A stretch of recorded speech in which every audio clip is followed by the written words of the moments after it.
Good morning, good afternoon. Thank you for joining today's talk. Today's session is a day in the life of a cybersecurity responder.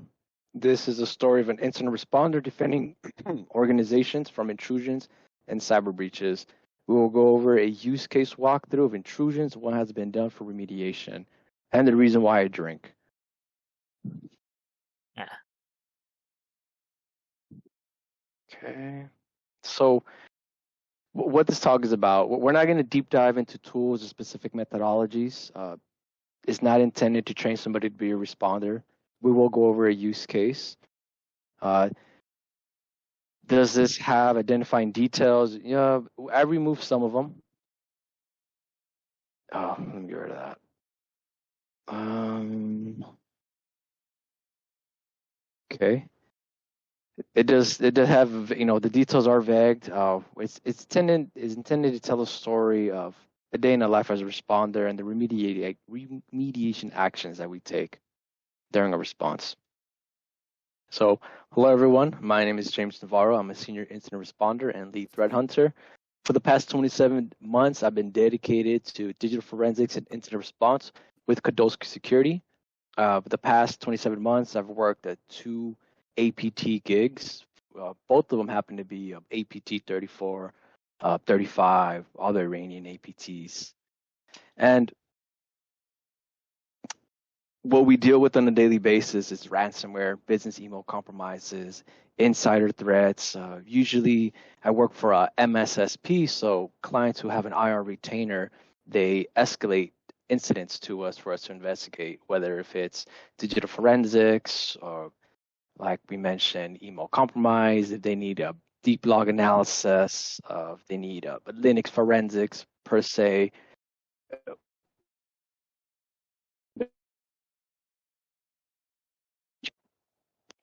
Plateau, they escalate to us.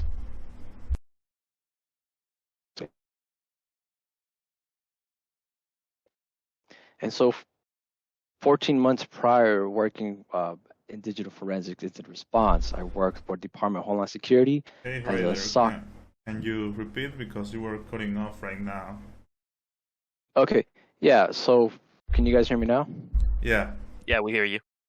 Okay, so prior to joining Cybersecurity, I worked 14 months at Department of Homeland Security as a SOC lead analyst. So it's like I was a SOC tier 2 during the COVID era, and it was a fun time because we saw a lot of phishing emails and a lot of different APTs trying to gain the secrets of the COVID concoction vaccines. So we saw a lot of that activity during my tenure there.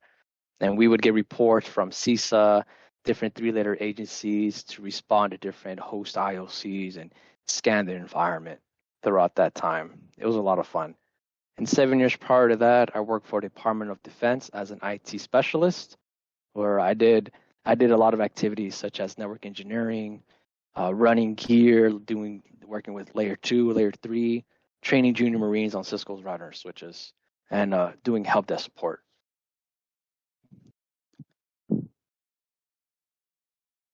So let's talk about the NIST incident response lifecycle. When we're not busy, engaged in emergencies, we are assisting clients with the NIST incident response lifecycle. And what does that mean? It means that we're making plans and playbooks for clients. We're training them on how to prepare, teaching the teams, having workshops of detection and analysis based on the current security controls that the client may have, whether if it's an EDR, whether if it's a SIEM, and we are establishing best practices of how to contain, eradicate, and recover from a cybersecurity events or an intrusion, and what best practices to do during a post-incident activity. So a lot of our time is spent with clients writing plans and playbooks, writing incident response plans. Those plans and playbooks could be anywhere from credential loss, phishing. What's really hard right now is ransomware, how to respond to ransomware. So we make playbooks for that. Reviewing current incident response plans, making sure they have severity matrices, looking at the current billets they have, their contacts during an incident. And once we review the incident response plans and playbooks. We like to run through tabletop exercise to ensure that their team is educated and they know how to respond during those critical moments of impact. Because a lot of the times we see clients don't have a response. They don't have a plan. And when you don't have a plan, you plan to fail. And so that's what we do when we're not in the trenches going 100%. We're helping clients prepare.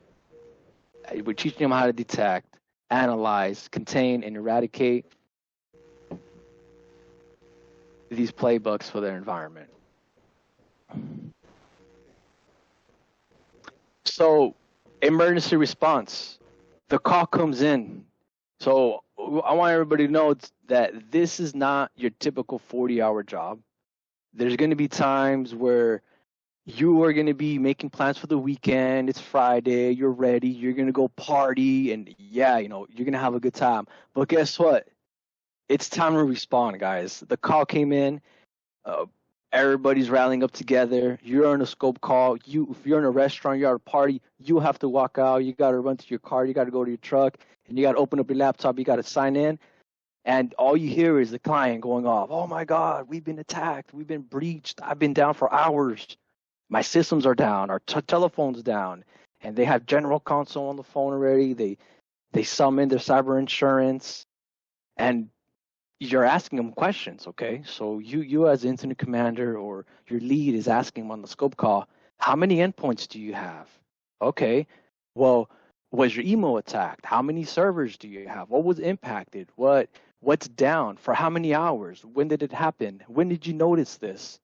And typically, they're all over the place. They're scrambling to identify all that information. Luckily, some clients, in some calls, clients don't even have an EDR in place, or they don't have any security controls. So when that happens, you have to take the lead, and you have to tell them to initiate their incident response plan if they even have one. And if they don't, well, that's when you take the lead and you help them set up a cyber war room. If they don't have an EDR, you go ahead and deploy an EDR agent so you could get telemetry.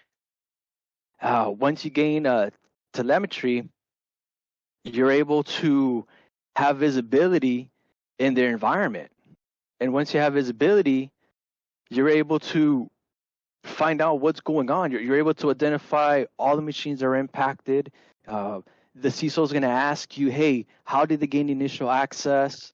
What's the persistent mechanism? How many machines are impacted? What was touched? Where did the lateral pivot to? Is there any exfiltration? And it's important for the CISO to know because he has to report this or she has to report this to the executive board.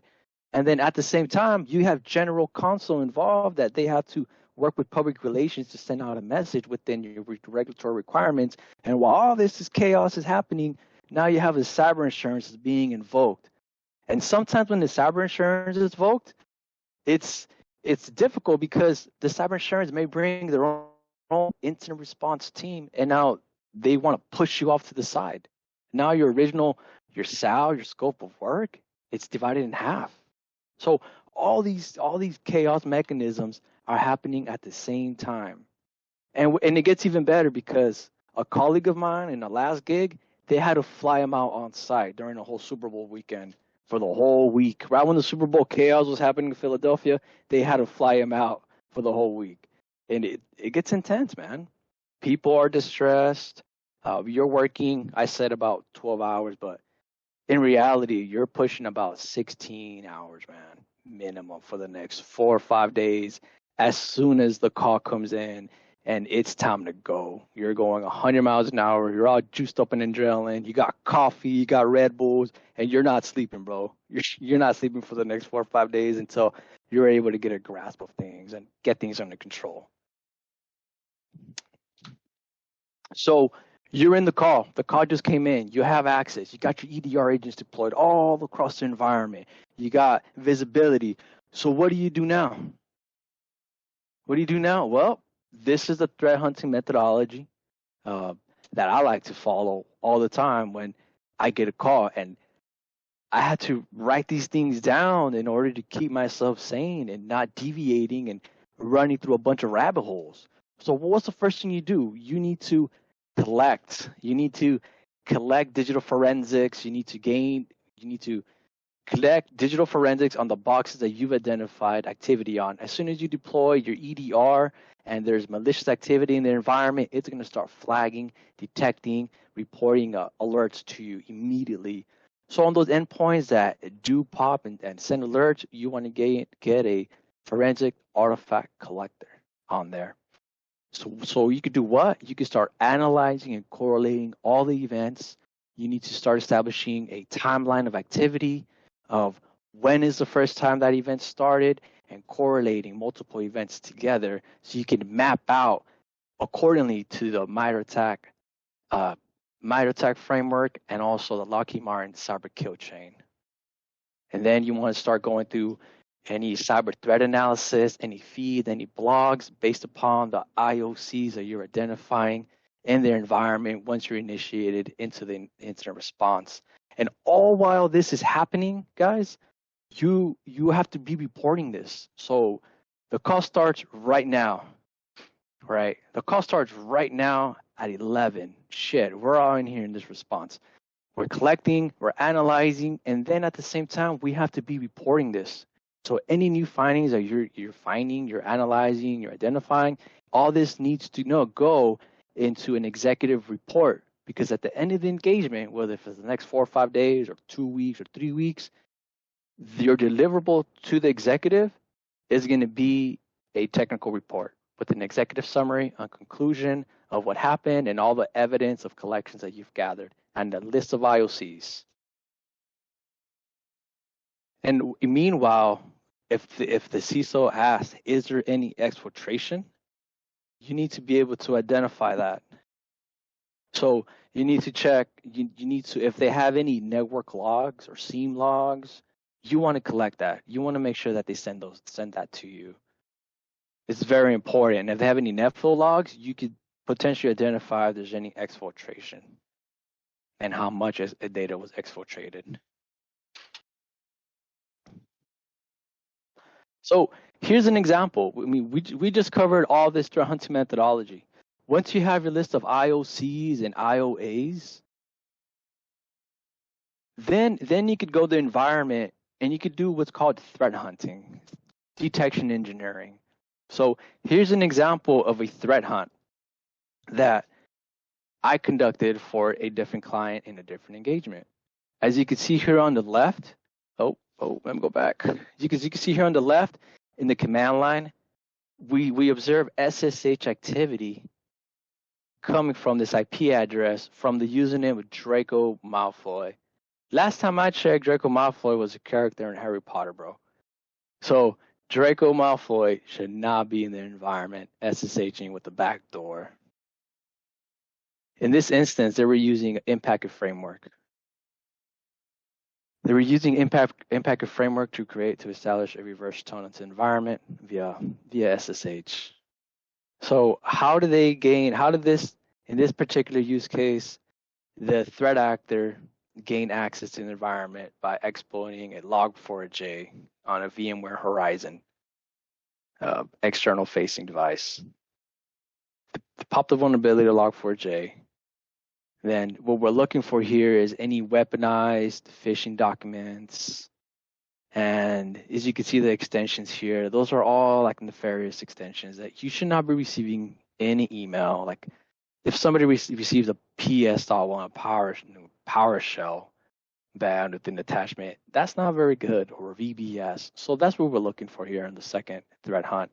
In the third threat hunt here, we're looking for any potential malicious web shells that may be particularly targeting Outlook Updater, Microsoft Exchange.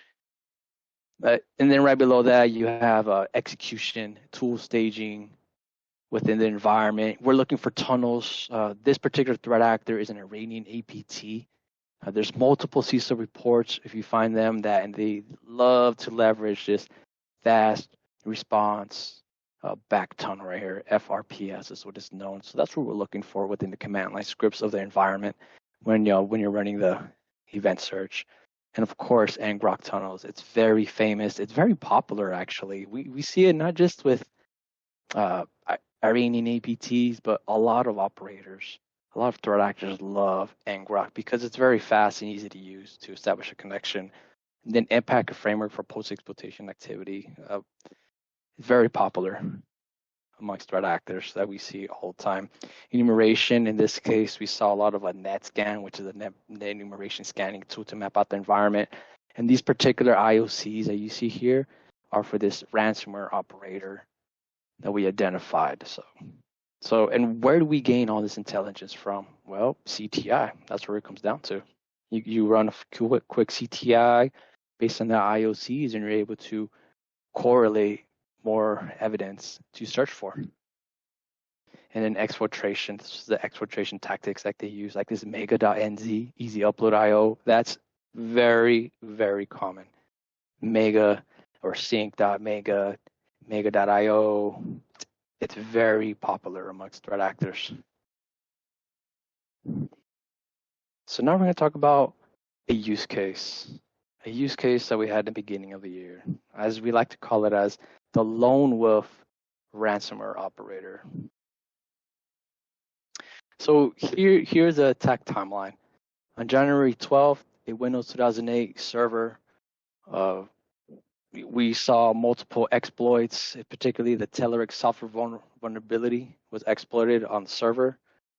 On the 13th, the CVE, they ran a privilege escalation exploit to domain admin. The next day, we see network recon, the threat actors mapping out their environment, using different tools. As you'll see later on, we did see some sharp RDP tool usage to send commands to available servers and pivot around their environment. And then right on the 15th, we see ransomware deployed to the systems using the domain administrator. And to top it all off, while they did their damage, they danced around, they pivoted, all the event logs were cleared. So what do you do when the event logs are cleared? It was only a 4-day attack. It was pretty fast. Yeah, it was. So here is a ransomware note. Okay, I wanted to highlight that out and to show you that this threat actor is constantly changing their names for OPSEC purposes. They provide their Telegram ID, and it's very unique to them. And they tell them that, hey, we've ran this hundreds of times. You could trust us. We'll give you an example. If you send us a file, we'll decrypt it for you as proof of concept. So we ran a little bit of OSINT on this particular user, and it went back to his Telegram right here. DCOF. We got a little bit of intelligence. We could have messaged him, but we didn't. We just went about our business and continued our investigation. But look at the ransom note. This does not look like a high-level logbit operator or Conti or those different famous operators that we see. This is more like a 1995 old school style message right here. So we did find evidence of encrypted files. As you can see, we dropped CrowdStrike, the EDR agent, across the environment for the client to gain full telemetry and visibility. We were able to real-time response into the affected server, as you see here, and we identified encrypted files here, the extensions. Analysis of the web server 02. So this was fun because if you look right below here, where it says level high 4, we see counts of where the logs were cleared. So when the logs are cleared, it makes it a little bit difficult, to conduct digital forensics. So what did we do to identify this activity? Well, we leveraged Zimmerman tools. We used CAPE module. We used CAPE to be able to parse the forensic artifact collection from this web server. So first off, we went ahead and leveraged a tool called Velociraptor. Velociraptor allows you to establish a forensic artifact collector agent. We ran the binary on the box, and it pulls pretty much a screenshot, a capture of the box of all the forensic artifacts. We took that, we ran it within CAPE, and it parsed it out into big modules. Oh, let me go over here. Okay, we parsed all that out. Oh, excuse me, sorry. So as soon as we started parsing the file metadata, I ran bulk extractor. Within bulk extractor, GitHub tool, we were able to find out all these connections going out to ngrok that the threat actor had. So even though they cleared their logs, we were able to immediately identify ngrok activity, and they use this anonymized email address in there as well. So by reviewing the artifact collections, we were able to look at the recent file cache parsers and see all their recon activity of who am I, find, system info. You see that they use systemternal or psexec as well. They did a trace route to map out their environment, and then they run this delete script. So during startup, it deletes the Windows event log, it clears it all out. And then we have signs of Mimikatz being run in their environment, which is pretty cool. So as you can see, this box is heavily impacted by the threat actor. Here's more MFT artifacts. The MFT is a master file table. So although they cleared the event logs, because the threat actor dropped and staged their tools like ngrok.exe, it was recorded on the master file table of the disk. What you're looking at right here in the timestamp, right below, as 739, we believe that this DLL right here is most likely the Telerik exploit that they leveraged. And this 2008.exe is a privilege escalation they ran to gain domain creds and be able to install all their tools in their environment. That's what you're looking at right there. So we did a little bit of recon. We were able to validate that this is Telerik, more than likely Telerik. Here's the CVE that they popped and exploited. And here is how they executed the arbitrary code. So I left those links in there for you guys to click on right after and go research. And so when we researched that CVE on GitHub, it aligned with what of the behavior and tactics and TTPs we observed on the server. ngrok tunnel. So on one of the boxes that we RDP'd into and gained access, we saw this ngrok tunnel session open right on the box. It was pretty cool. And on the box, we were able to validate and look at validate timestamps. We looked at the event logs and we were able to see that the target username was administrator, and they had established the ngrok RDP connection to the box, live in action. And what was even more cool is that we did see the Mimikatz. So this is the Mimikatz on the box itself execution. So running a quick grep, we were able to see the hashes dumped that the threat actor gained access to.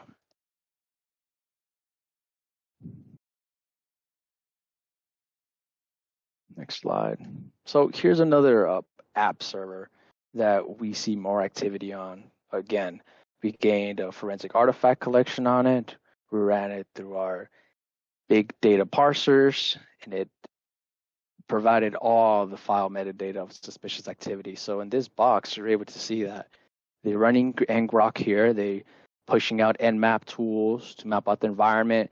And you see, if you look at this tempmail.ninja, this tempmail.ninja, if you go to it, it allows you to create anonymous email addresses for yourself. So that's how we were able to correlate the different email names that the threat actor used here.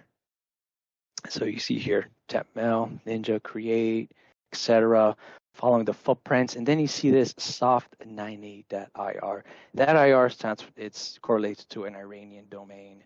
See, they're leveraging screenshots, they're leveraging more GitHub tools right below, and here's the artifacts we're able to identify in the MFT. See, this is them dropping their tool set in their environment here.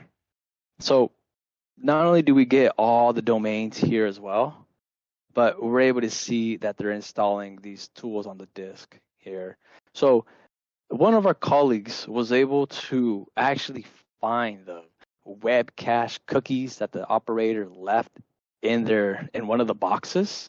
Even though they cleared their logs and they were pretty stealthy, we did see that they left their cookies on the box. We're like, hey, well, guess what?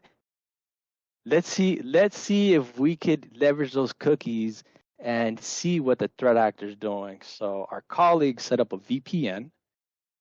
He set up a VM, and we dropped all the web cache cookies from the threat actor. So as you can see here on the top left, where it says billing, this is the threat actor's ngrok session environment. It's pretty freaking cool because we're able to see other compromised domains that the threat actor had gained access to. We see this ninja mail that they use to anonymize their email address. And then we go to the tool repository that we see located on the soft9a.ir.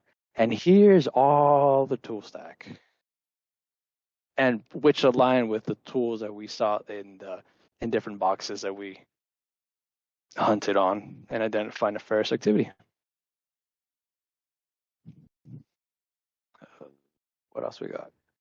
So for containment and eradication, what did we do to eradicate the threat actor? Well, we blocked all the malicious behavior, based on the TTPs that we found on the endpoints. We went ahead and blocked the ngrok tunnel session. My colleague Jacob went ahead and made a DNS sinkhole, so we could eliminate all the ngrok tunnels. We blocked all the Mimikatz. We went ahead and blocked outbound SMB and RDP traffic. We threat hunted their environment for the next 30 days.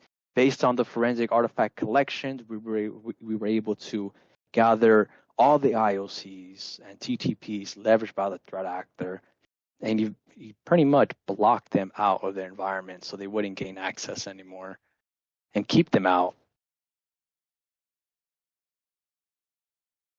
So what were more steps that we recommended? So as you see here on the right, this screenshot, this is a screenshot of the client's EDR environment.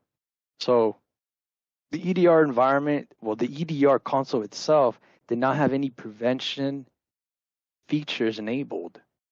If they would have had these prevention features enabled, it would have prevented the threat actor from gaining the crown jewels, essentially, and running Mimikatz and executing ransomware in their environment. So lessons learned, make sure the EDR is well configured. It's not, make sure that the prevention is enabled along with detection, and that you make sure the vendor double checks you and make sure you have all the right configurations. Because of that, bad things happen. So number one, validate your EDR configurations, deployment for detection and prevention.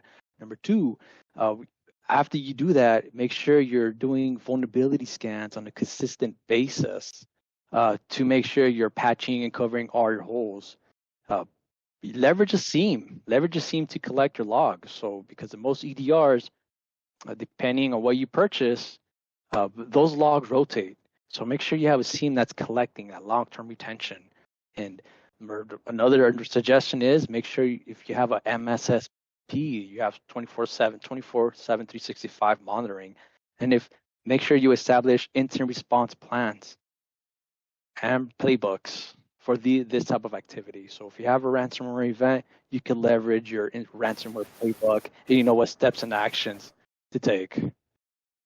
And lastly, make sure a lot of companies, you have to run tabletop exercises to make sure your CISO, your analyst, your staff are on the same page and know how to react and respond to these type of incidents when they do occur. So post-incident, lessons learned. After we're done with the engagement with the client, we have what's called like our hot wash. We sit down and we have a lessons learned, and we talked about what went good, what went bad, what we could do better, and we make a plan of action for them. And all this goes into documentation, reporting, and helping them establish and develop these playbooks. Because during those moments of impact and crisis, you're all over the place, man. That's why it says how you actually look. You're just connecting the dots everywhere, man. So you're just a big hot mess within those 4 or 5 days. But once you start eradicating, kicking the bad guy out, you get to the post-incident recovery portion of it. That's when you're able to sit down and have that lessons learned so you could plan. So you don't plan to fail in the future. So the next time you do have a security event, you have those scars, you're already hardened, you know exactly where the bad guy most likely got in from, and you can stop the bleeding immediately with defense and depth and layers. So here's a list of the open source tools that we like to leverage in our incident response cases. Ping Castle. So during this time when the client says, man, I want to know how bad, or I want to see when's the last time my Kerberos password was changed, or how many domain admin accounts I have floating around, or GPOs. This Ping Castle tool is free open source as well licensed, but the open source would give you a whole Active Directory assessment, and it's based on MITRE framework, and it will help you clean up your environment and harden it, which is very important and what we like to leverage during our incident response cases, because a client will tell you, hey, you know what? We just changed our Kerberos password 6 months ago, but when you run the Ping Castle report, you know, it says otherwise. It's like it says here that you haven't changed it in 15 years, which is an issue. So in the event where Mimikatz is ran, one of the mitigation efforts is, hey, Mimikatz is ran an environment. They dumped all the creds from AD, all the hashes. It's time to reset. Not only number one, reset the creds, but you need to rotate that Kerberos password, and you need to do it based on Microsoft, which I believe is 10 to 12 hours apart, so it's effective. And now you're slowly able to kick the bad guy out after they've dumped all the creds in your environment, and you've eliminated all the persistence mechanisms that they've established. We're partnered with CrowdStrike, so I really love CrowdStrike. It's awesome EDR. We also partner with SentinelOne. We leverage Velociraptor to create offline collector artifact binaries. Hayabusa is so awesome. Hayabusa will give you that quick win event ID forensics based on over 1,500 Sigma logic detection rules, and it actually makes a severity matrix for you after you run it on the entire Windows event log directory of a box. Well, what it does, it'll tell you if there's any Mimikatz run. It'll tell you if there's any passing the hash activity, any exploit tools, any China choppers. It is magic, and it will help your life as an incident responder 100%. Another tool, just like Hayabusa, is Chainsaw and APT Hunter. They do the same thing. We leverage a PS Falcon to automate a lot of our tool usage within CrowdStrike. Deep Blue CLI, it's another tool used for Event ID. PS Recon, you run PS Recon, and that would give you, it's pretty much a system information summary of scheduled tasks, applications. It gives you quick wins of an endpoint immediately.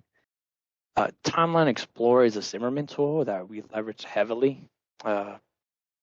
I used to run into a case where I would download files that are over 500 megs, and I couldn't upload them to a local Splunk instance. And so I discovered Timeline Explorer. Timeline Explorer, you could drop up to like 14 gigabytes of freaking size file, and you could automatically parse it, format it the way you want to, and it's very helpful to timelining activity, especially logs. Sysmon and Sysmon modular. In some instances, during RTR of CrowdStrike, we like to drop Sysmon to gain a bit more telemetry rather than the old school event IDs, and it doesn't give you a lot of telemetry. So leveraging Sysmon gives you a lot of quick wins right away. We use Hawk or during any business email compromises, or if we need to do an assessment on any mailbox O365 Azure AD environments, that will let you know if there's any new mailboxes, new rules established in the inbox, any forwarding events, and it's really beneficial for cloud forensics. I highly recommend it. Like I said, we're use volatility for any memory forensic analysis we have to conduct. Sentinel-1 we're partners with as well. It's a great EDR. Cybersecurity is awesome. If you're a threat hunter and you want to look up any threat hunting queries, and it's not just on one EDR, it's a whole arsenal of EDRs, whether you're Sentinel-1, your CrowdStrike, your Microsoft Sentinel, you use Trend Micro. It's a great resource. Also, SOC Prime is another great resource that I like to leverage. Any questions, comments, concerns, thoughts?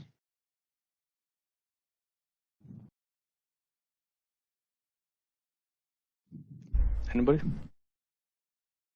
Remember, you can unmute yourself or ask in the chat. Earlier in the talk, there was a question: if have you worked in remote jobs? Well, it was answered by Jason that you work in incident response mostly remotely, but you go on site when needed.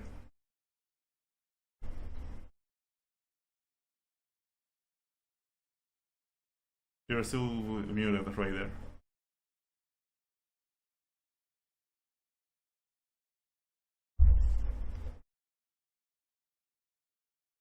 I'm still muted. Nah, now I can hear you. Okay, so to answer your question, yes, if the client requests for you to go on site, you will go on site. I'll let J-Dub here, who's my coworker, talk about that because he experienced it personally.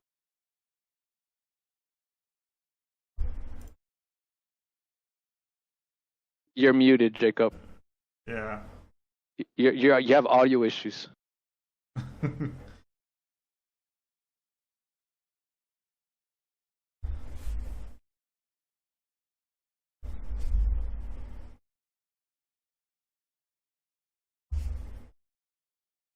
Probably you're gonna change the Discord So to help him answer his question, he did go on site. So during the Super Bowl weekend on February 9th, February 8th, there you go. Okay, cool. Carry on. Apparently the mic on my headset's not working in Discord. So yeah, there was some discussion about being on site Super Bowl weekend. Yeah, so we had a client, it was Lockbit ransomware, that I actually had to go on site. Lockbit, the operator for Lockbit, so Lockbit has this affiliate model. But long story short, the operator for Lockbit did some severe damage to the client's domain, like to the point where internet access wasn't working, Active Directory was completely foobarred, DNS was broken, like all the services, like all the basic services that you need to even function were offline. And so I ended up hopping an airplane on Sunday afternoon, right before the game, and landed in Philadelphia between the third and fourth quarters of the Super Bowl. My hotel was downtown Philadelphia because the client was downtown Philadelphia, and they had started shutting down the center of the city expecting riots. And so I barely squeaked in to the hotel right before they completely locked down the city center in Philadelphia. And I was going to go visit the client, but I was strongly advised not to go out on the street, to go out to the client site. So I spent that evening working kind of remote from the hotel for the client. And then, of course, the next morning, I went to the client site, and I spent, James, what, a day or something? You spent about a week there, and you came back sick. Yeah, I came back sick as a dog. It was awful. Yeah, it was like 15 hours a day. There were some nights where I'd get back to the hotel and I'd sleep for 3 hours, and then I had to be at the client site again. So when Raider here talks about this is not a 40-hour-a-week job, he's absolutely honest about that. It's not a 40-hour-a-week job. There's some weeks where it's a 80-hour-a-week job, and you will spend every hour of that 80 hours doing something. Even if I have to step away for a few minutes, I'm keeping track of things on my phone, making sure, emails are kept up with, documents are good. Sometimes you have scripts that run that take a long time, and so you're just pushing those off to your other monitor, waiting to see if they return stuff. So it's pretty intense. Especially if you're part of a small team like we are. So how we work here in Tandem is that I'm a threat hunter. I identify all the compromised machines, all the lateral movement, all the persistent mechanisms based on MITRE attack, and then I send all that information over to Jacob here, who plans out all the mitigation, all the remediation actions, all the patching. He worries about that system restoration and talking to the client and walking them through of how to rebuild their domain controllers after we identify they've been broken and leveraged and accessed. So it's a nonstop, man. Never ending story.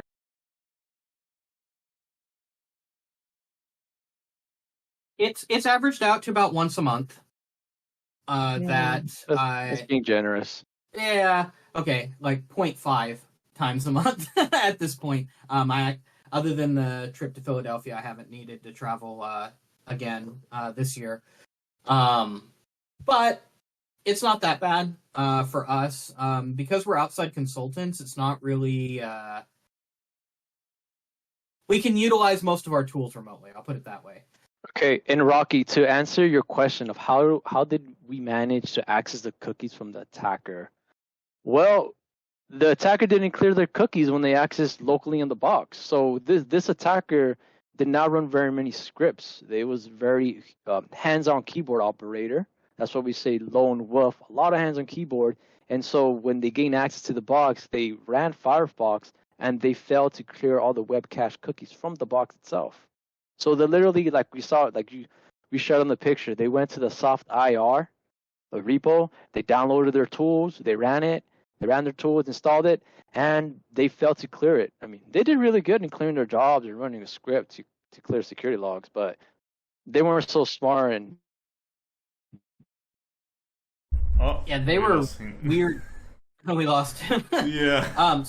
So anyway, I can continue that. So they were paranoid about clearing their event logs, but they were not meticulous in clearing their web stuff, which is interesting. Which is why we think it probably was a low-skilled threat actor that hit this organization. But just because it's a low-skilled threat actor does not mean that they can't do significant damage.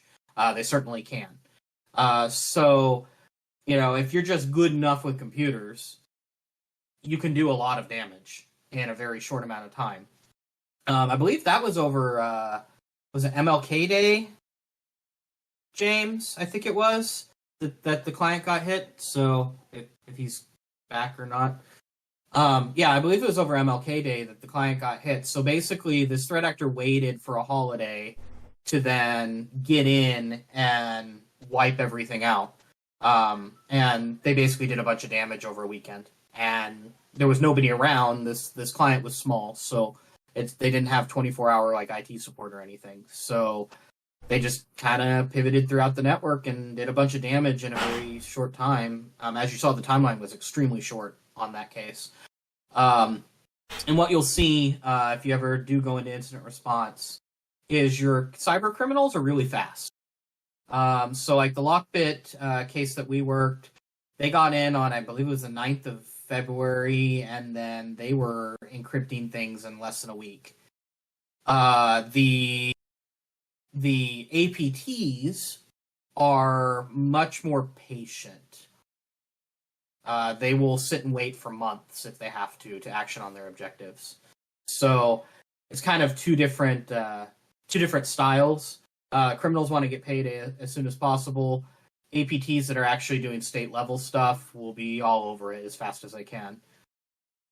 Anna, yeah, suggestions, recommendations for a newbie incident responder. So know kind of where logs are. You don't necessarily need to know event IDs off the top of your head,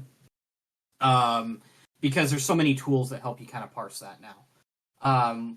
Way back when I was doing like sysadmin stuff, I would have to know like this event ID means this. That's not as much the case anymore. And like James talked about Hayabusa, it's our first tool that we run, and it kind of goes through the event IDs and kind of spits out a spreadsheet that you can then analyze. So I would definitely focus on knowing how Windows works first off, because that primarily is what gets hit. It also doesn't hurt to have some Linux knowledge. There's a lot of tools that you use that only run on Linux. So like if we're doing OSINT, we're going to use like Magrit, for example. And that's a Linux only tool as far as I know. I see James is typing. Hopefully he can get his microphone working again. But yeah, like it's knowing how computers work and networks work, to be honest. I don't know that I could be as effective an incident responder had I not had, however many years of systems and network experience. It's very critical to know how networks and systems work. It's kind of the reason why, like, I personally think if you're going to go into security, you either need to have a really good background or you should probably work a job that's really like for a year or two just to kind of get some basics down. Because it'll make you much better as an incident responder. It'll make you much better as a security person. Other questions? I think James is having audio issues. I think he's going to. Okay, I'm back. Yeah, I don't know what Jacob said, but my 2 cents. If you're a new incident responder, be able. Okay, so here's something Jacob and I do, and make sure you have somebody to work with. Make sure you have a partner, because whenever you find an artifact or have analysis, make sure the other analyst, like Jacob, says, prove it. Oh, you found ngrok.exe. Go prove it. Show me. Show me where you found it and how you found it and why. Because I'll tell you what, if you don't prove that to your coworker and you present that to the CISO on the board and everybody's on the call with you, they're going to ask you the same question. Oh, yeah, you found it. Prove it. Where did it come from? How many boxes did it touch? Are you sure that's the only connection? Is there another port? Is that the only tunnel? Is that the only persistence mechanism? Are you sure about that? And they're asking you these questions because they have to present that to the board, to their executive board. So it's very important to be 100% sure on the evidence that you're presenting to the board or to your staff or to your panel. So yeah, and our director went through a deposition about a case because long story short, the company kind of covered up that they had gotten hit and they didn't do what they were supposed to as far as notification was concerned. Not his fault, but because he was called in to help with the incident, he got deposed for a court case. And so what you need to be sure is that all the evidence you're presenting in your report, you have proof. You cannot make a guess. You cannot make an assumption. You have to be able to prove it, because you never know when you might get pulled into court, because insurance companies like to sue, attorneys generals like to sue companies. Like, it's a whole thing. You have to be on your game at all and times. To add on to what Jacob's saying is that when you're conducting the analysis and you're engaged, you better start checking the report the same day or that same time or that same night, because time goes by so quick. You're going to work 16 hours the first day. The next day, you're not going to remember half of the stuff that you did or touch or work through. So you need an activity timeline for the date stamps of everything that you touched, analysis you conducted, and forensics you pulled. So make sure you stay organized. Get yourself a technical report so it's current every single day. So 2 weeks later, when they ask you, hey, can you tell me what was the first box that was impacted and why and how they gained initial access? You could go to your report and it's like, yeah, yes, I can. It's actually on this date, and this is the timestamp and UTC, and this is how they did it. Documentation is everything. Correct. Agreed.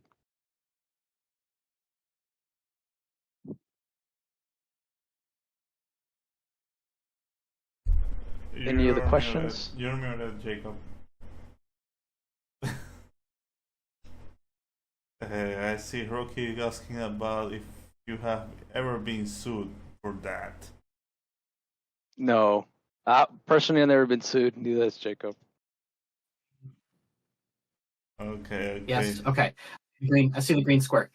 So yeah, no, we haven't been sued, and technically our director was not sued. What it was is because he was involved in the case, he got subpoenaed. So you never know when an insurance company or an attorney's general is going to go after a company. and you may end up getting a subpoena, and then you get dragged into court, and you got to justify what's in your report with all the evidence. Yeah. So Sip is asking, what dev languages should I learn if I want to get into cybersecurity? Is it mostly learning command line language? This is more of a general question, but for ChatGPT. Yeah. So it depends is the answer, depending on what you go into. For us, it's more automation languages, PowerShell, Bash, that sort of thing. Day to day, we're not writing. Python would be helpful in some cases, but it's more administrative type languages for us.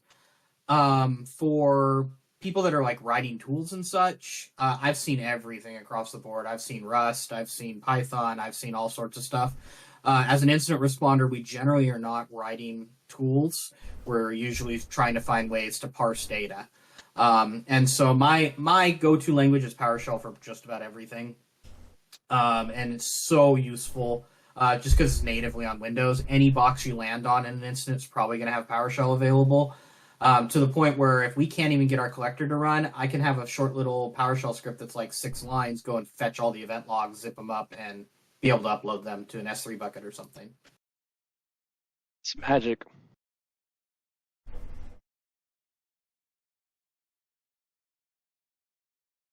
So Jay is asking, how can one get some hands-on experience without actually having a job in the field?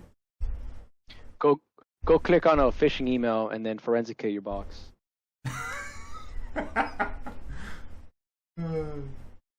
You're still muted, Jacob. Again.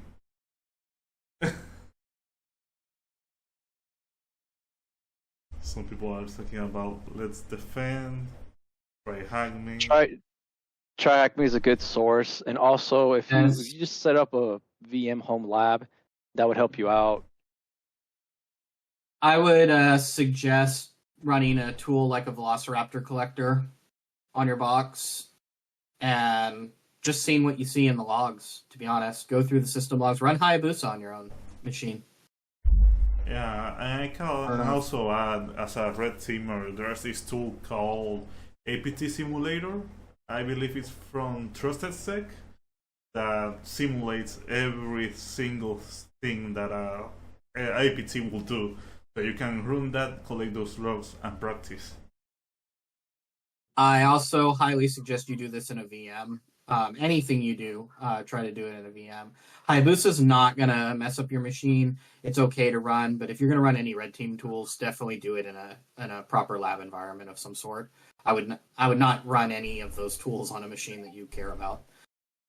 And if you want to know how to build a lab, we have a YouTube video in our Raices Cyber YouTube channel, so go check that out.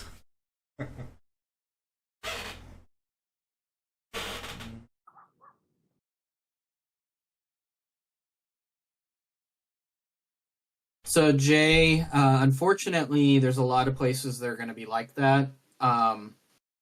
I would suggest building your own home lab and getting some experience that way. That way, when you go, try to get to the point where you can actually get an interview. And so the only way you're going to be able to do that is I would actually include a section on your resume that talks about what you've done. I also would get some certifications. And more than just, a Net Plus or an A Plus or a Sec Plus. If you don't have any experience, I would jump into like getting one SANS cert, to be honest. Just one. That SANS cert goes a long way, and it holds a lot of weight because SANS is high level, high end OJT training of what you see in the field. Highly recommend it. Anna, I don't know what CYSA Plus is off the top of my head.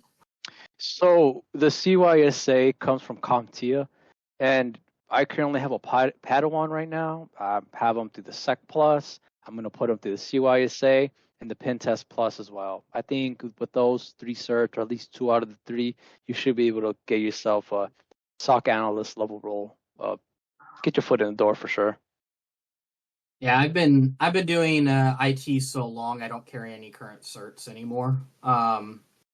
Ideally, I would go take a SANS course and get a SANS certification, but it's very expensive, as you know.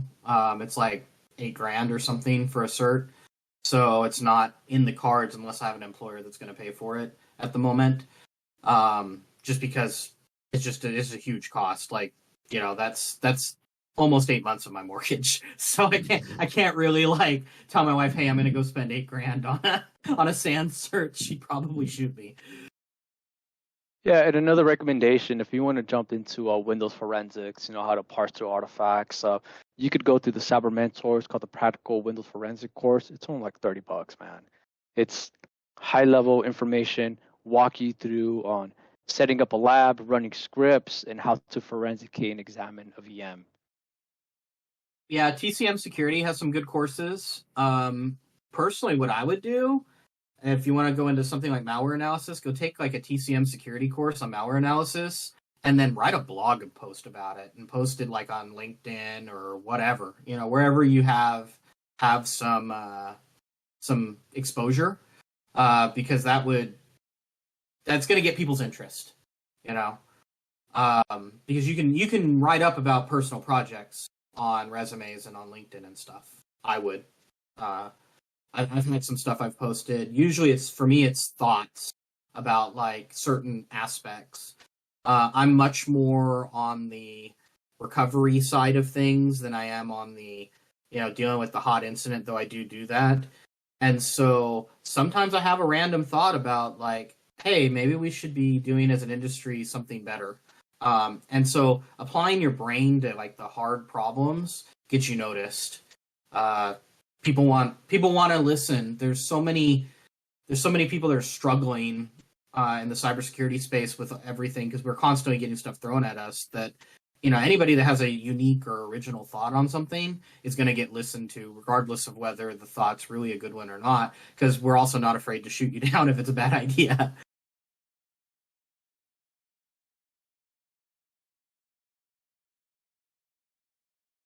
We have any other questions, comments, concerns? Anybody want to share anything?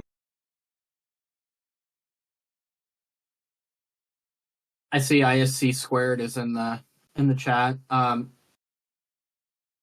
Yeah, they've got some certifications. Of course, their kind of highest level is a CISP. The thing about the CISP is that it's kind of more GRC compliancy stuff. It's more like CISO level certification. There are people that carry it that are incident responders. There are people that carry it that are SOC analysts, but it's less hands-on. It's more theory, compliance. More theory, yeah. It's what he's complying to. If you really want to get knee deep in incident response, I mean, I had just starting off as a SOC analyst would help you out a lot. Learning how to read a process tree of an executable and following the child process and looking at the portion destination as reaching out to, that would really be beneficial. And then once you have a good grasp of understanding about process tree and what's normal, what services belong in a Windows environment, then you could just proceed with the digital forensics aspect of it to look at the forensic artifacts, because like we saw in this example, when the threat actor cleared the logs, as soon as we parsed the file metadata, all the artifacts, we were able to see the program executions left on the master file table. And that's how we're able to correlate all the activity.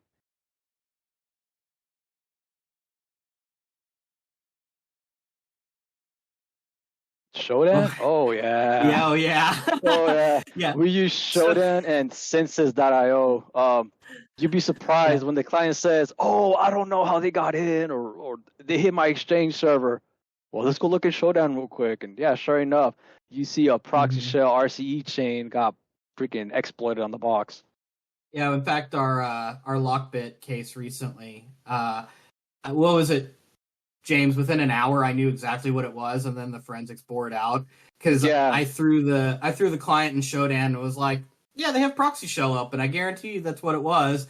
And then 4 or 5 hours later, after we got artifacts and did some analysis, I was like, "Absolutely, there's China Chopper on this Exchange server, 100%. That's how the bad guy got in." And the client and the client is like, "Oh my God. How do we have an old Exchange server exposed on the internet? Somebody tell me that. Yep. It happens. It happens all the time.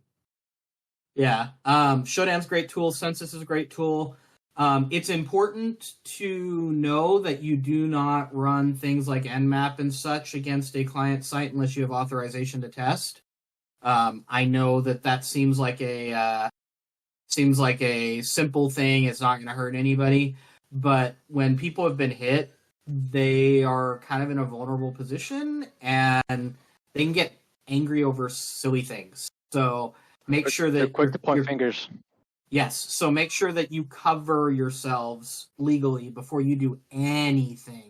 That's a schedule of work that's signed. It's a prior relationship. In our case, we're fortunate that we've got a big company backing us up. So if there is a lawsuit that ends up being filed, you end up the company ends up dealing with it, not the individual incident responder. Though you might get some questions.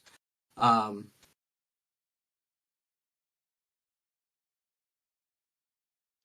you ever processed anybody is a question. No, not yet, but I've personally dealt with like insider threat investigations where it turns out like the IT director and their team were hijacking like $500,000 within a 4-month time span.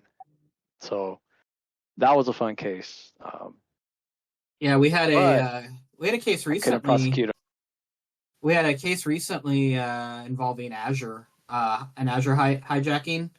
That we identified the threat actors as Russian citizens because they were dumb and used their same username that they were using on their OK.ru accounts, their social media accounts, and they were unique enough that it was pretty high confidence that those were the guys. Unfortunately, because they were in Russia, obviously there's nothing we could have done. We use an open source tool called Magrant. It's a free open source GitHub tool to search usernames. And that's how we were able to identify the threat actors and the dirty forums they visited. Yeah, so the way we knew that was they used Hotmail accounts to hijack the Azure tenant, or the Azure subscriptions, I should say. And they used their Hotmail accounts that were linked to all sorts of other services because I guess they were idiots.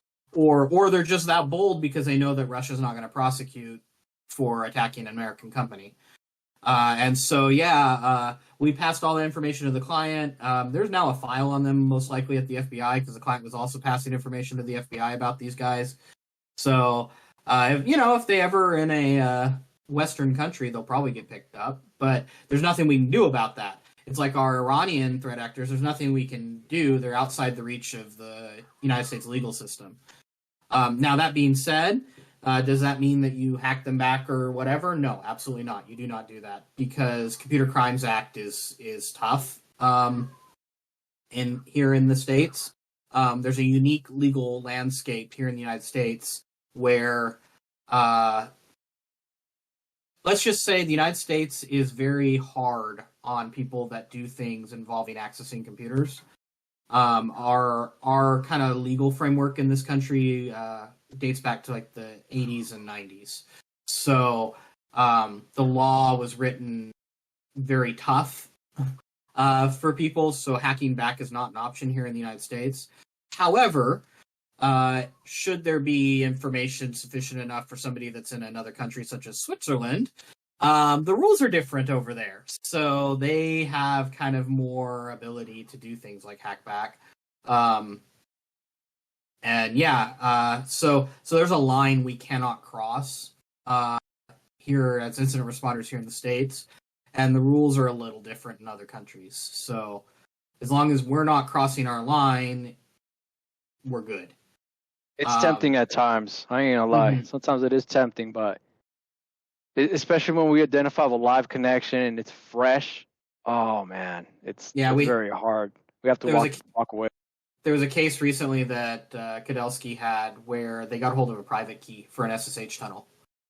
And so anybody with a sufficient understanding of how SSH works and private keys work, which is, it doesn't require a lot. It's an hour or two of reading, could have shelled into the threat actor system and done whatever the privileges of that key were. But because of our rules here in the States, we are not able to do that. What folks in Europe do is up to them based on their legal and regulatory framework in those countries. There are firms that do hack back. BAE is one of them, because the rules for BAE are different because they're in the UK technically. So if you want to do some really awesome, like, catch the bad guy and then hack him back stuff, look at firms like BAE where they're not American, basically. And so their rules are different. They're just different. Alternatively, like, become a red teamer and show us blue teamers and incident responders that we're fools, and you can hide your stuff from us. Good luck.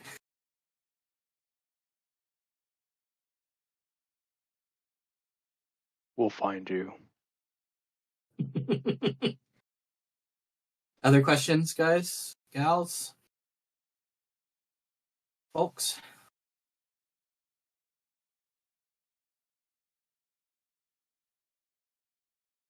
Anything else you want to talk about, James? No, just open up the floor for questions. You're welcome, Jay. And you're welcome, Yeah. William. Anytime you guys have questions, feel free to hit us up. Don't hesitate.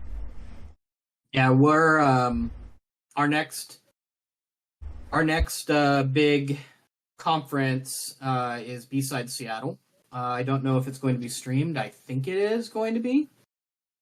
We will be at B-Side Seattle from the Microsoft campus in Redmond, Washington, on May 19th, I think it is. James? May 19th and May 20th, I think, are the dates. Yeah. Yeah. So we'll be there. We're actually going to be talking about a APT case at that talk, and then the one after that is a kind of a semi-private conference involving our clients.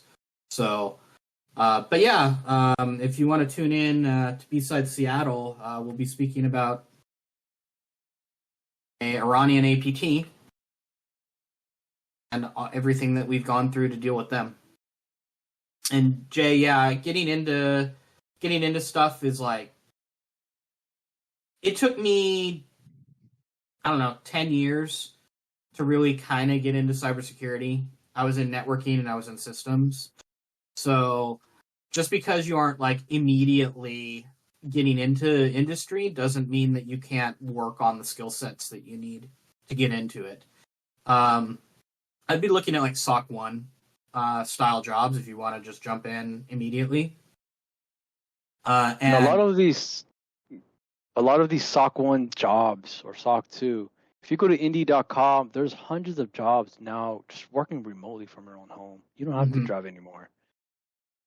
Yeah, and just so what they'll do is they will send you a laptop with all your tools on it and a couple monitors and a dock, and you'll be triaging events. The nice thing about a SOC job is you learn what is not good, what is bad activity that's been detected, and then that could set you up for incident response if you want to do IR.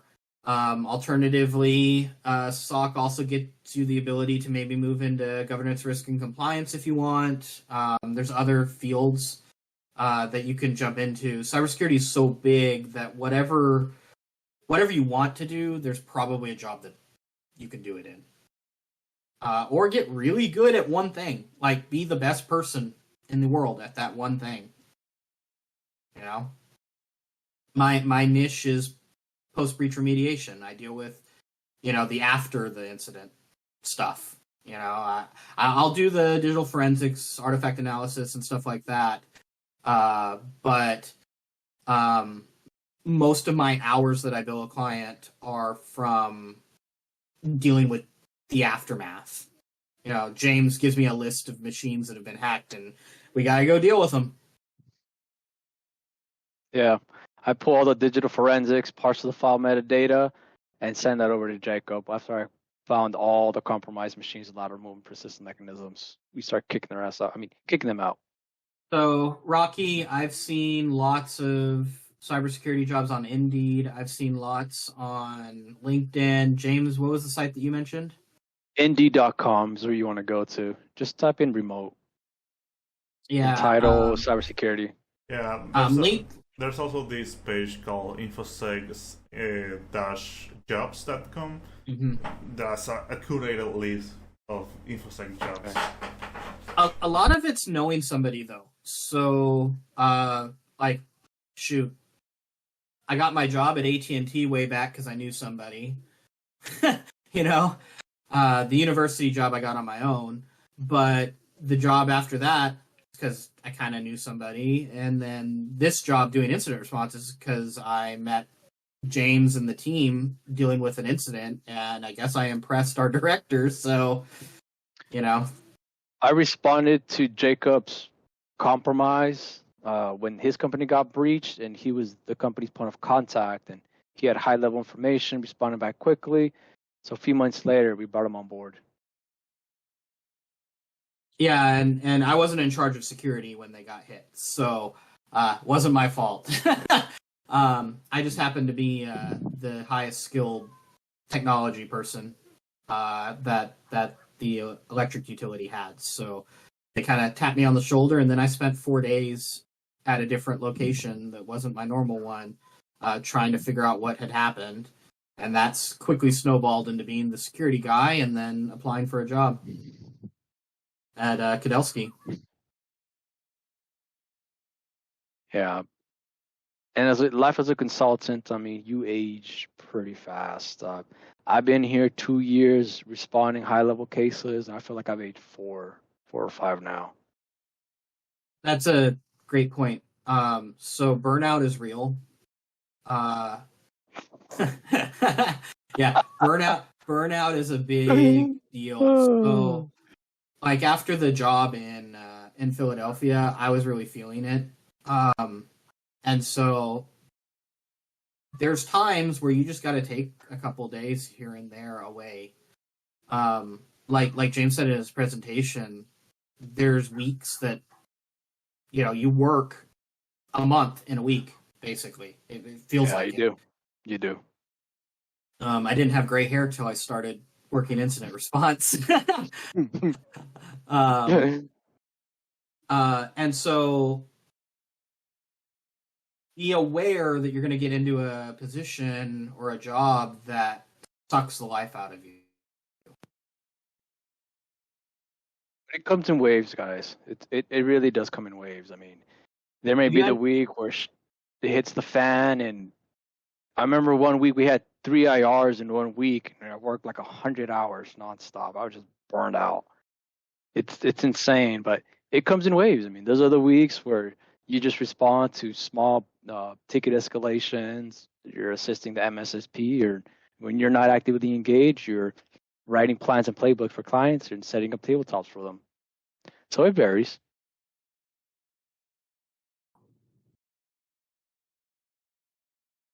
But it's okay to take a couple days. It's okay to take a vacation. It's okay to, like James does, pack everybody up and go to Vegas for a long weekend, right? It's okay to do that. And then you get back home and they fly you out to a client site for an IR. It's okay. But take your days off though. You need that.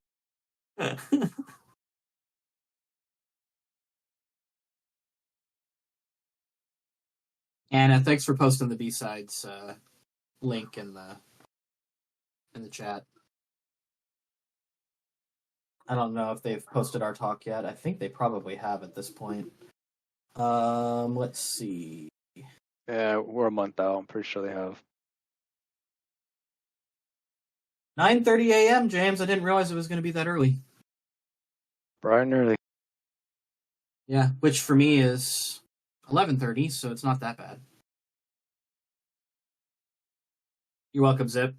Anybody else have anything you want to ask us, or any tools you want us to talk about? Like this?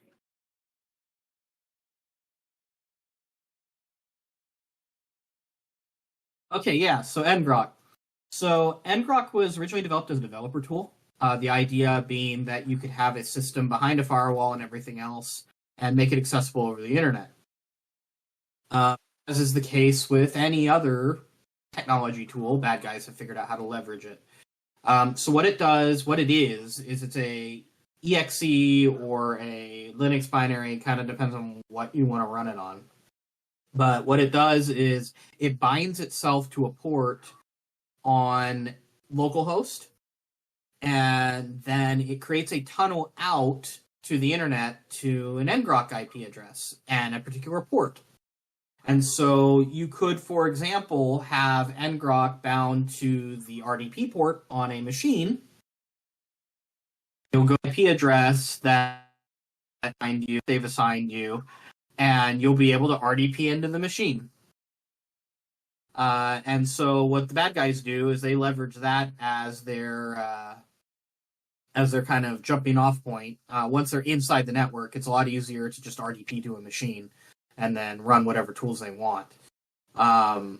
It's like a reverse tunnel, if you want to look that up. We've seen it over and over and over again. Just because it's readily available, it's easy to deploy. It doesn't really trigger alarms very often. Of course, we go looking for it immediately now. But your average environment's not going to pick up that it's malicious. You want to add some more, James? Yeah, and so to add on what Jacob's saying is that we see this a lot by threat actors and most of the environments. So as soon as we deploy our EDR agent or gain access to theirs, I hash out a query to go look for this nefarious activity immediately, and we're able to identify all the boxes that have ngrok connections going to. And this is also used as a persistence mechanism. So in this particular use case, as soon as Jacob created that DNS sinkhole and we dropped the ngrok keyword command lines, we pretty much kicked out the threat actor at that point because that's where they were coming in from.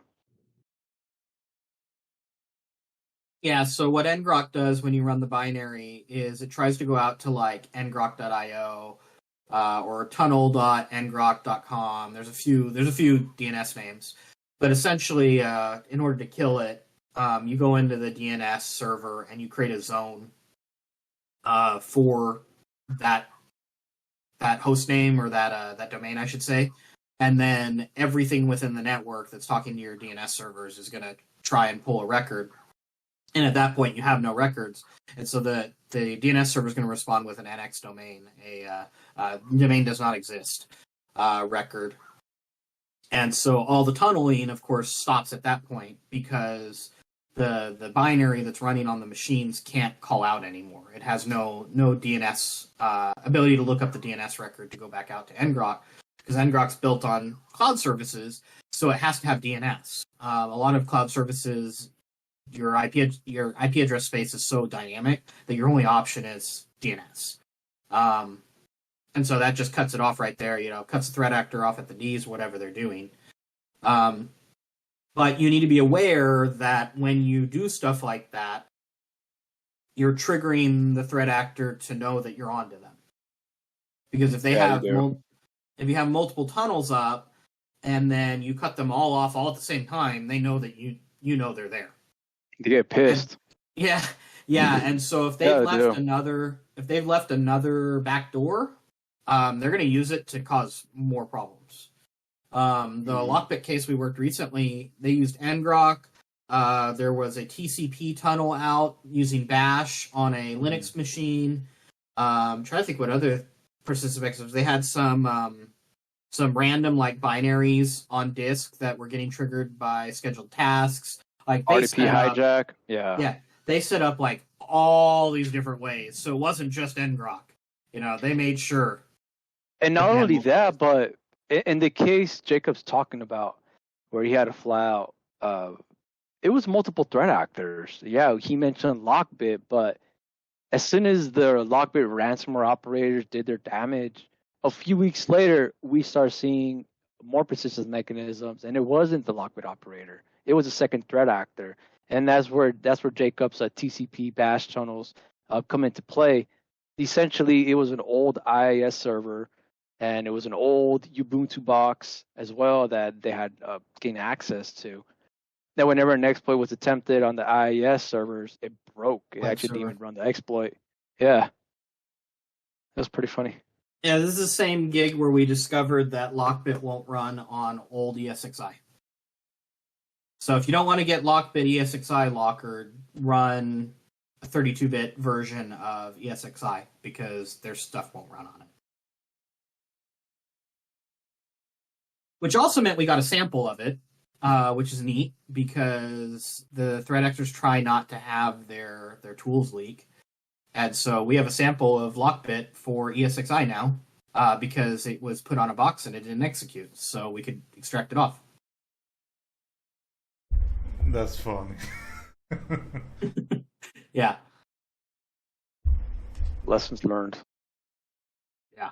Now I'm in no way advocating running old software, but it was kind of funny. It was it's gonna be one of those things that, like, if we write up a talk about this that case, it's gonna be one of those things that you kind of joke about in the middle of the talk because it's just crazy that, you know, it didn't execute because the box was too old. It was hilarious. Yeah. I sent on the chat the infosecjobs.com page so you can look into it. And if you're in the Phoenix area or willing to move to the Phoenix area, Kadelsky's always hiring SOC 1s. Like, almost all the time are they hiring SOC 1s. So it's worth looking into if you want to get into that. I guess we should explain the difference between MSSP and a traditional firm. So when you go work for MSSP, an MSSP is going to support multiple verticals. It means organizations in different categories, whether it's healthcare, school, electrical, critical infrastructure, hospitals, you name it. Not only that, but they support multiple security controls, such as Microsoft Defender. They have different EDRs. They have CrowdStrike. They may have SentinelOne, and with different SIEMs as well that they operate. So if you come in as a SOC Tier 1, you're exposed to like 9 different security controls. Some of them even have Clarity, IoT, security control EDR platforms that you get exposed hands-on training to. So that's the difference between working at MSSP. You're exposed to so many EDRs and SIEMs that you are able to leverage and work off of and understand, compared to working for, like, let's say, a government or a regular company. A regular company is only going to have either an internal SOC where they're limited with funding and they're limited with EDRs and SIEMs. So you only learn the security stack that the company has. Compared to working in a MSSP, you're exposed to a plethora of tools that you get to master. And if you end up at a firm like Kadelsky, we also do advisory and other things. So our particular firm has advisory. We've got managed detection and response, which is like that managed security services provider arm. And then there's some research and development stuff. So the MDR side of things is where you want to be if you just want exposure. And in my experience, it's probably in SSP than it is into, like, partnered with other firms. So we are a pure play cybersecurity firm. So, like, we partner with other companies to do their security controls and such. We don't really, like, it's not like we're working with other consultants and such. We'll use whatever tools we need to get the job done. We have partners like CrowdStrike, SentinelOne, as we mentioned before. I'm not sure if that answers the question, Rocky. We're pure play, so it's not like we're an Ernst & Young or a PwC or one of those firms. What that means is a lot of those other firms, Charles Rivers Associates is one. They are just a general consulting firm. They just focus on having people that do consulting. And so they'll have cybersecurity consultants, but they don't have necessarily the MDR aspect, the managed detection and response aspect of things. You also have other companies that all they do is MDR, but they don't do IR. So like the Lockbit gig that we worked, they had an MDR provider, but the MDR provider doesn't do incident response. They're just a SOC for hire, basically. So on behalf of them, while they monitor the SOC services, we had to do the digital forensics on boxes that Sentinel-1 alerted on to identify the root cause.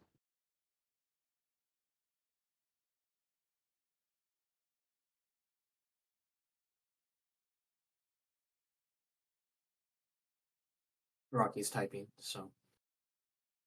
All right. Yeah, if you want to get into the security space, MSSP probably going to suck for a year or two, to be honest, in the SOC, because you have so many clients that it's constant. But you're going to get so much experience that you could basically write your own ticket wherever you want to go. Yeah, if you work a year or two at MSSP, you could go anywhere. You could pivot anywhere, man. To incident response, to security engineering, detection engineering, you name it. It's up to you where you find your niche. Some MSSPs do, Rocky, give remote jobs. Our particular model is that our SOC sits in Phoenix for the US. We have a SOC in Spain and we have a SOC in Switzerland as well that kind of handle different areas. There's some regulatory reasons why that's that way, GDPR and such. But for us, they require the SOC to be in Phoenix. For incident response, though, we can be wherever. And part of that's because our director, he likes it that way. Not only that, but I can speak from experience. I live locally here in Phoenix, next to the Kodosky HQ. And when there's times where I do have to go on site, I have to spend an hour in traffic in the morning. I work stupid hours. I don't work just 8 hours. I work about 12, 13-hour days. And then after I'm done in the office, I still got to drive back in rush hour traffic, in another hour. And then once I get home, guess what? I still have to log in, and I need to continue on the case that we're working because we just got a freaking IR, man. So working remote and defer, it's nice. You save a lot of time, and you're more effective. And it doesn't really make sense for James to have those 2 hours a day that he's unavailable. It's far better for him to be available during that time because drive time is wasted time. Windshield time is wasted time in IR. And it could be during that hour that a threat actor has exploited something. And so while we can cover, we have a whole team of people, James as our primary threat hunter is, identifying stuff way faster and more efficiently than I would. Yep. And that brings up another point. Specialize a little bit. Have that one awesome skill that nobody. For James, that's threat hunting, detection, engineering. For me, we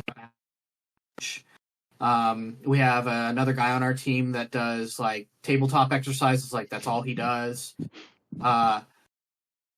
For you, it's being funny, Jay. Hey, we'll make that a billet.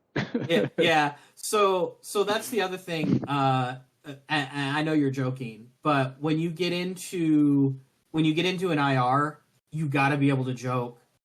Like I cracked some one-liners during the time in Philly that people were groaning at because, like, we have to be able to laugh, and sometimes it's kind of dark humor, you're joking about like things that this threat actor did this, and you're joking about it. but like you have to, because things are so sucky at the moment that if you don't, you kind of go crazy. So yes, there should be somebody on your team that can crack a joke. Extra points for puns and such. Like dad jokes, we love them.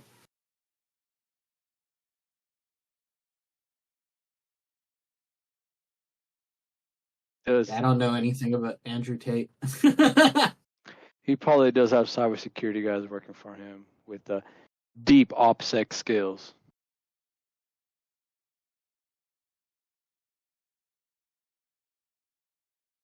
And I spend all my time reading cybersecurity stuff. It is my mission every week to find a threat actor profile and get it to James and stump him on how to detect it. Every week I try to find something. He's only done it once. Give him credit for that. Only once. But what Jacob's trying to say here is that this digital forensics, incident response, this responder role, it's not a job, guys. It's a lifestyle. It just consumes your world. It really does, because when you're out and about, you're trying to decompress. All you're thinking about is the gig or the next threat actor or the next TTP or you know what? There's a new exploit that just came out now. Guess what? You better go figure out how to go detect it across all your clients now. So it's a lifestyle, man. This ain't no 40 hours. So Jay, I primarily use like Reddit. I know that seems lame, but r/cybersecurity is excellent. r/sysadmin is excellent. r/netsec is excellent. That's kind of my morning briefing, if you will, because it tends to have news before it hits places like Bleeping Computer. Bleeping Computer's good. The Register used to be really good. I've kind of stopped reading them. Maybe I need to go back. DFIR Report is amazing. I go to DFIR Report regularly. The only downside to DFIR Report is they only report when they have it packaged and ready to go, and so you can go a while without having a case that they post about. And so, if you're a detection engineer in particular or threat hunter, this is a great resource, DFIR Report, to hash out threat hunting campaigns. So that's what I did. As soon as Monday hit, I read the article, and I'm mapping out threat hunting queries per attack, per the MITRE attack, to be able to detect this for clients in the environment and threat hunt across the whole board. The other thing I do, Jay, is I follow a whole bunch of cybersecurity people on Twitter.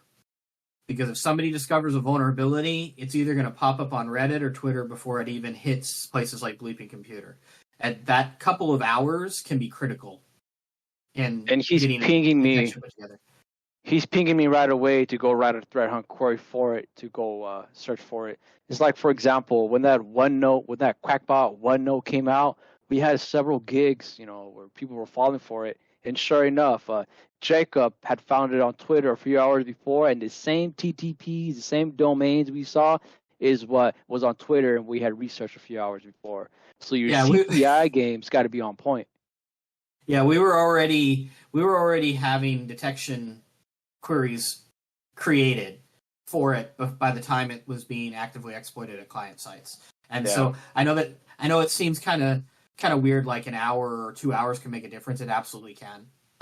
Because the other thing that ends up happening is once a threat actor finds a way to get something done, other threat actors will follow. They will all borrow each other's TTPs. They're lazy. Yeah, they're very lazy, and for good reason, Yeah, if something works. I as a pen tester, is there something out there that I can use to pop the bots in 5 minutes? I'm gonna use it. And they're doing a pen test, not a renting engagement. Yeah, and all of your tools that you would use as a pen tester are also what the bad guys are using.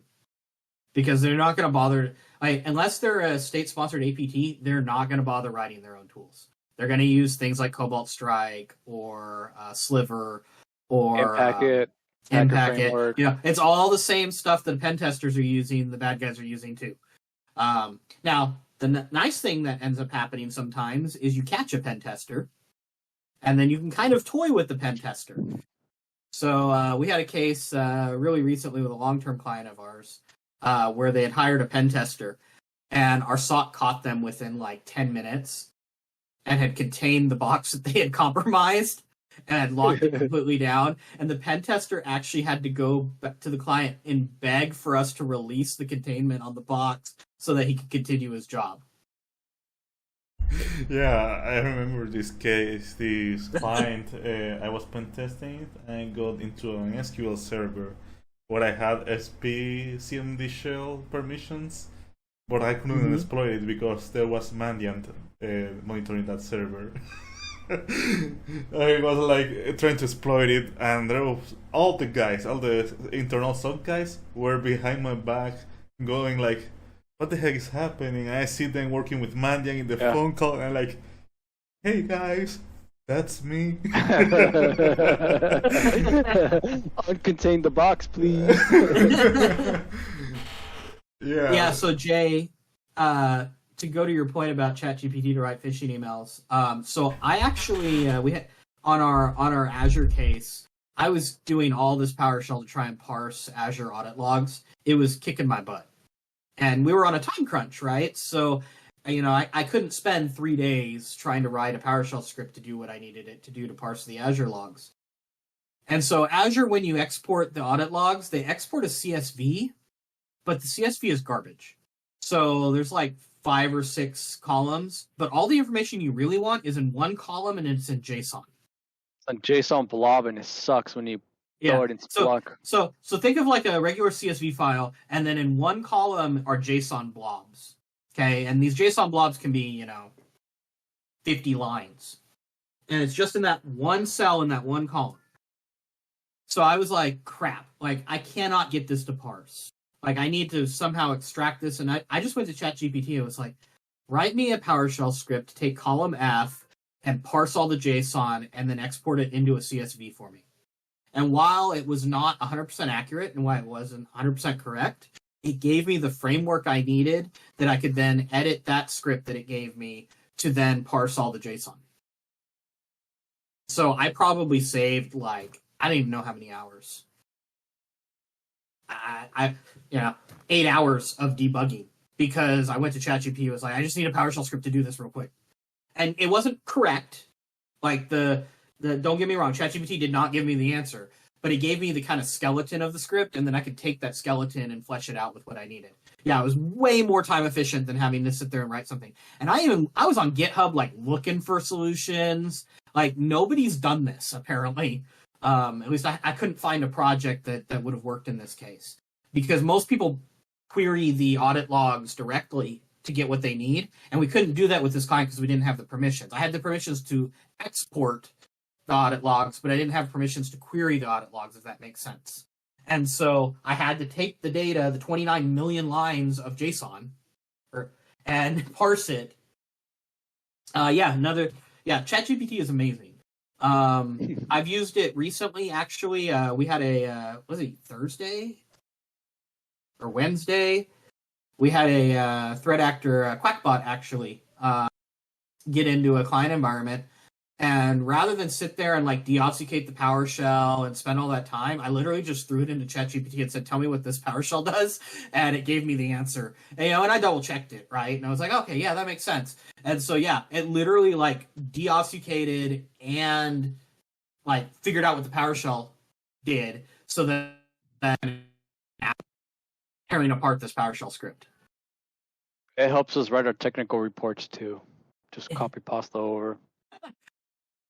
Yeah, no, it's still in its infancy.